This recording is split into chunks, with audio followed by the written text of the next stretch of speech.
Nouvelle vidéo sur le sujet de la Mecque. Ayant précédemment exposé qu'Abraham a établi une partie de sa descendance dans une vallée sans végétation, nous allons, si Allah le permet, donner quelques éléments parallèles entre les révélations antérieures et le Coran, indiquant clairement que la direction physique est une prescription d'Allah, et non pas une invention dogmatique qui serait née d'un détournement du sens des versets, afin que les gens qui disent la Mecque n'est pas une direction, ou qu'il n'y a pas de direction physique, sachent qu'Allah est témoin contre eux, qu'en vérité, ils se détournent eux-mêmes de son ordre tout en obstruant le chemin du lieu où Abraham s'est tenu debout. Qu'ils sachent que ce refus de se tourner physiquement dans cette direction n'est que la conséquence physique d'une rébellion au niveau de leur cœur, un signe qui leur dit, de la part de leur Seigneur, vous êtes en échec. Car le changement de direction de Jérusalem vers la Mecque avait et a pour but de savoir qui suit le messager, ou s'en détourne, ou le message d'Allah, ou s'en détourne. Parmi les gens, il y a ceux qui disent nous croyons en Allah et au jour dernier, tandis qu'en fait ils n'y croient pas. Ils cherchent à tromper Allah et les croyants, mais ils ne trompent qu'eux-mêmes. Ils ne s'en rendent pas compte.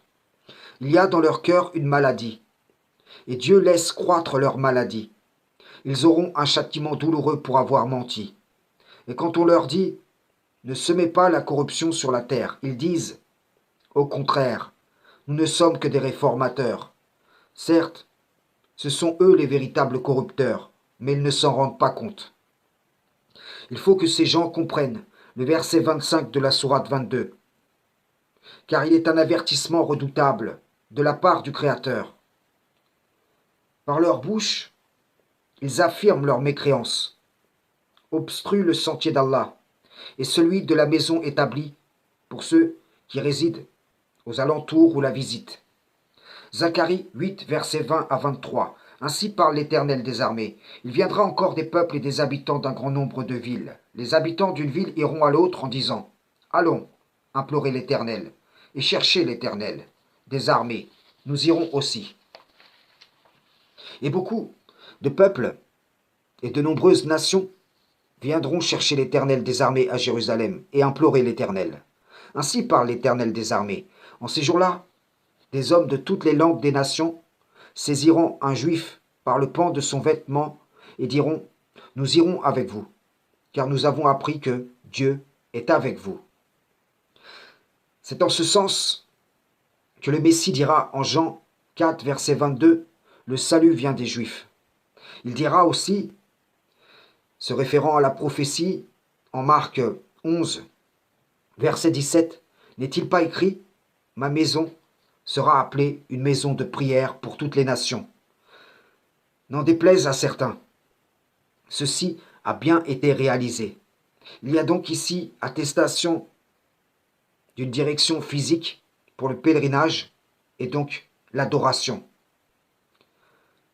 C'est exactement dans le même sens qu'Abraham annoncera le pèlerinage aux gens, et qu'ils viendront alors sur toute monture et de tout chemin éloigné pour visiter la maison, comme Allah leur a prescrit, s'ils en ont les moyens.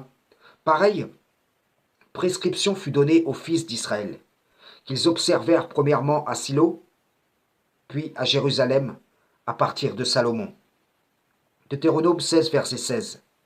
3 fois par année, tous les mâles d'entre vous se présenteront devant l'Éternel ton Dieu, dans le lieu qu'il choisira, à la fête des pains sans levain, à la fête des semaines et à la fête des tabernacles. On ne paraîtra point devant l'Éternel les mains vides. Voyez-vous, Jérusalem ne fut la direction des Israélites qu'à partir de Salomon et non d'Abraham. Voilà une des raisons pour laquelle la Samaritaine, dans les témoignages de l'Injil, dira « Nos ancêtres et notre père Jacob adoraient sur cette montagne, et vous les Juifs, vous dites qu'il faut adorer à Jérusalem. » Car Allah les avait éprouvés déjà en ce temps, par un changement de Qibla physique. Daniel observait ces prescriptions, de se tourner physiquement vers Jérusalem quand il priait. Daniel 6, verset 10. Lorsque Daniel sut que le décret était, il se retira dans sa maison, où les fenêtres de la chambre supérieure étaient ouvertes dans la direction de Jérusalem. Et 3 fois le jour, il se mettait à genoux, il priait et louait son Dieu, comme il le faisait auparavant. Ce comportement de Daniel fait écho à Salomon lorsqu'il fait la dédicace du temple. 1 Roi 8, versets 44 à 45. Quand ton peuple sortira pour combattre son ennemi, en suivant la voie que tu lui auras prescrite, s'il adresse à l'Éternel des prières, les regards tournés vers la ville que tu as choisie et vers la maison que j'ai bâtie à ton nom, exauce des cieux leurs prières et leurs supplications et fais leur droit.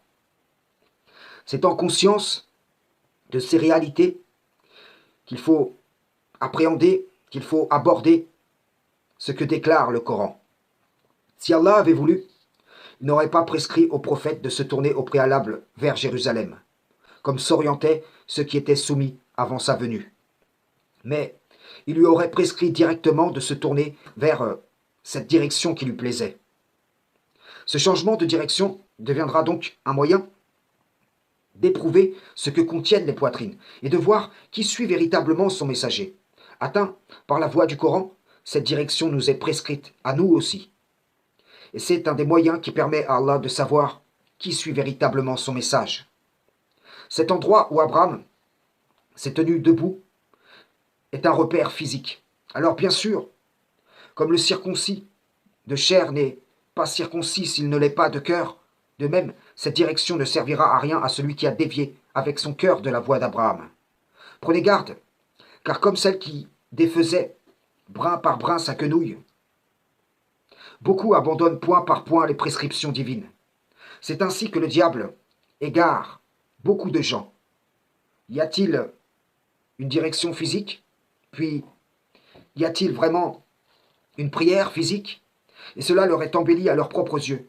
Ces mensonges deviennent leur positionnement. Et ayant été trompés, ils diront aux autres, vous avez été trompés, par inversion accusatoire, de sorte que ceux qui les écouteront abandonneront à leur exemple les prescriptions divines, une à une. Frères et sœurs en islam, salam, shalom.